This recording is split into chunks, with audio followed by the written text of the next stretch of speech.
আপনাদেরকে ল্যাম্ব চাপ রান্না করে দেখাবো। এখানে 2 কেজি পরিমাণ ল্যাম্ব চাপ আছে। ল্যাম্ব চাপ লন্ডনে যারা আমরা থাকি আমাদের সবার অত্যন্ত প্রিয় একটা খাবার, আমার তো ভীষণ প্রিয়। আজকে আমি দেখাবো আমি কিভাবে ল্যাম্ব চাপ ভুনা করি। আমি এখানে পেঁয়াজ ভাজবো, ভাজার জন্য তেল দিয়ে দিচ্ছি।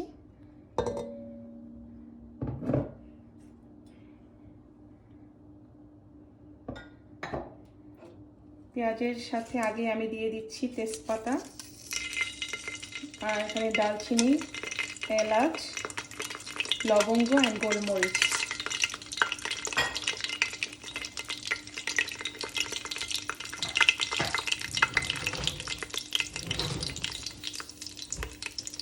এটা আমি আগে দিয়ে দিয়েছি কারণ এটা থেকে একটা ফ্লেভার আসবে, গরম মশলার ফ্লেভার।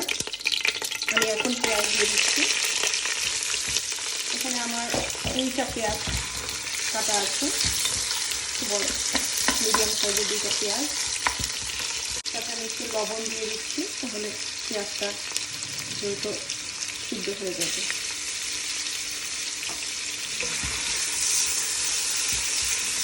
সবসময় মনে রাখবেন ল্যামে একটা গন্ধ করে, এটা মূলত ল্যাম না, আমি ল্যাম পছন্দ করি না, এটা হলো শিক, একটু গন্ধ করে। যারা প্রথম বাংলাদেশ থেকে আসে তারা কখনোই এটা খেতে পারে না, তাদের একটু সময় লাগে এটার সাথে মিশতে হতে।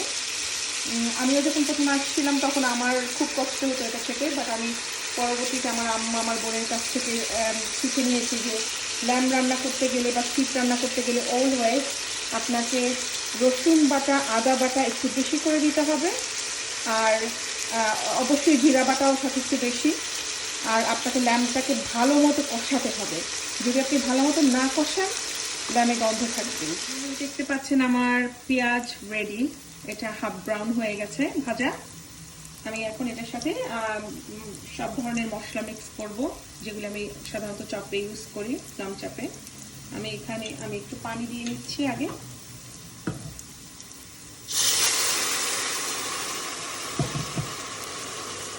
মাংস রান্না করতে গেলে আমি সব সময় মাংসটাকে ভালো মতো কষাই, কারণ কষানোর একটা ঘ্রাণ আছে মাংসে। আমার বাসায় যেই আসে আমার মাংসে তারা সবাই খুব ভক্ত, এবং তারা সবসময় বলে যে আমি কীভাবে মাংস রান্না করি।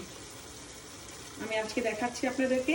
যারা যারা আমাকে ফোন দিয়েছেন, মেসেজ করেছেন আমার মিট রান্না দেখার জন্য, আপনারা আজকে দেখেন, আপনাদের ভালো লাগবে। 1 টেবিল স্পুন পরিমাণ জিরা বাটা দিচ্ছি।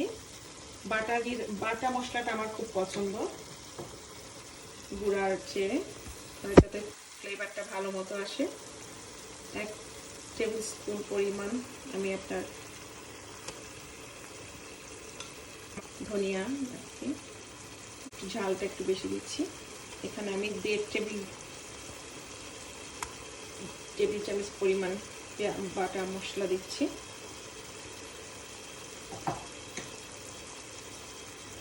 আর ল্যামে সবসময় একটু ঝাল ভালো লাগে, গন্ধটা একটু কম পাওয়া যায়। এখানে আমি 1 টেবিল স্পুন পরিমাণ হলুদ বাটা দিলাম। এখন আমার আদা বাটার পর্ব। আদা আমি সবসময় বেশি দিই ল্যামে। যারা আমার ল্যাম রান্না দেখতে চেয়েছেন এই কয়দিন ধরে খুব করে ফোন দিয়েছেন, তারা সবাই দেখেন। এই যে এখানে আমি অনেকখানি আদা বাটা দিচ্ছি, কারণ ওখানে 2 কেজি মাংস, সো আমি 2 টেবিল স্পুন নেরও বেশি দিচ্ছি একটু। এটা আমি পেঁয়াজ বাটা দিচ্ছি।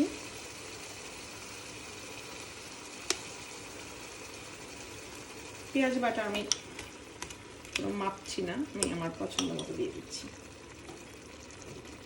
রসুন বাটাটা আমি বেশি দিব পরিমাণের চেয়ে, অন্য মাংসে যেরকম দিই তার চেয়ে বেশি দিব ল্যামে। এখানে আপনার 1 টেবিল স্পুন পরিমাণ আছে, 2 টেবিল স্পুন আর 1 স্পুন আপনার টিস্পুন।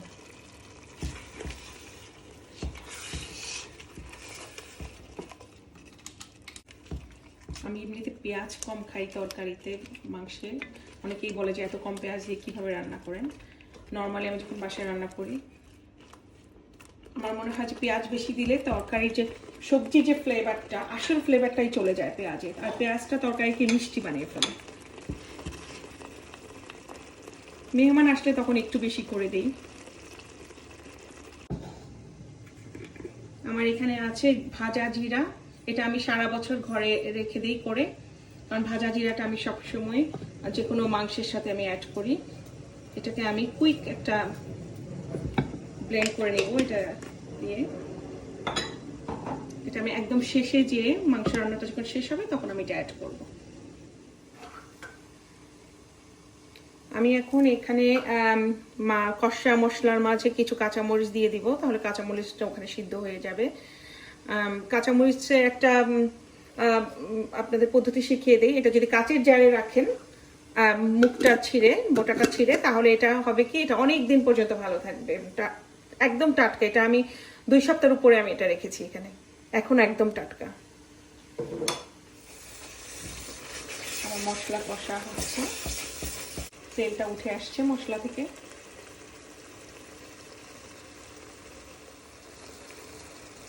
দেখতে পাচ্ছেন তেল উঠে আসছে মশলা থেকে আস্তে আস্তে, এবং মশলার যে একটা কষা ঘ্রাণ ওটা বের হয়েছে।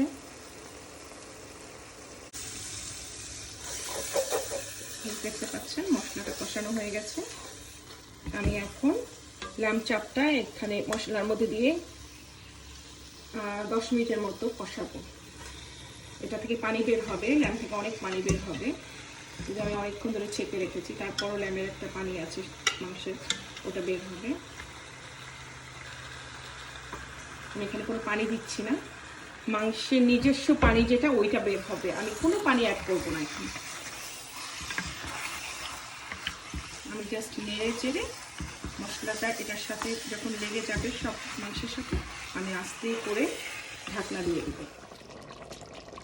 হ্যাঁ, এবার দেখতে পাচ্ছেন আমি অল্প আছে 10 মিনিট মাংসটা রেখে দিয়েছিলাম, মাংস থেকে অনেক পানি বের হয়েছে। এখন আমি এই পানিটা দিয়েই মাংসটা সিদ্ধ করব, আমি অন্য কোনো পানি এখন টাচ করব না, এই পানি দিয়ে আমার মাংস সিদ্ধ হয়ে যাবে। দিচ্ছি, প্রায় সিদ্ধ হয়ে আসছে, কালারটাও বের হচ্ছে আস্তে আস্তে।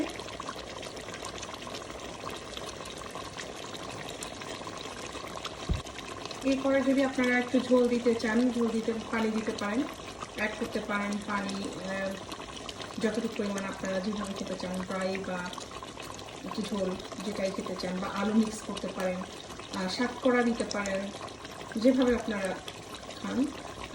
মাংস কষানোর নিয়মটা ঠিক আমি এভাবেই আমি মাংসটা কষাই। তো আপনাদেরকে আমি কষানোটা দেখিয়ে দিলাম।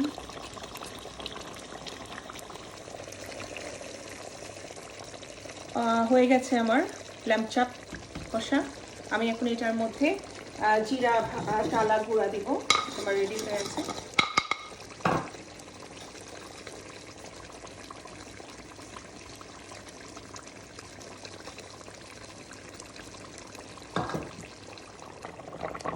ল্যাম্ব চাপ সিদ্ধ হওয়ার পরে আমি এখন একটু পানি দিয়েছি, কারণ আমার বাচ্চারা একটু আলু দিয়ে ল্যাম্বের ঝোল খেতে পছন্দ করে, তো আমি এটার ভিতরে আলু দিব।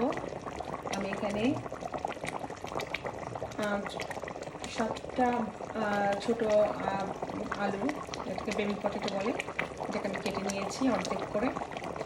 আমি এখন এটা দিয়ে দিচ্ছি। আমার ল্যাম্ব চাপ কষা শেষ, সিদ্ধ হয়েছে। আমি একটু পানি অ্যাড করছি, কারণ আমি এখানে আলু দিব, বেবি পটেটো, এখানে আমার 7টা বেবি পটেটো কাটা আছে, এটা আমি অ্যাড করব।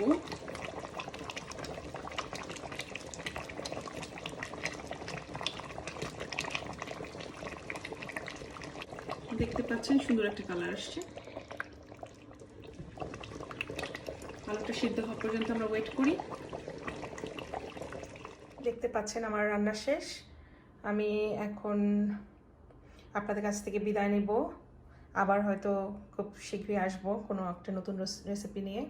সে পর্যন্ত আপনারা ভালো থাকবেন, আমার জন্য দোয়া করবেন। আল্লাহ হাফেজ।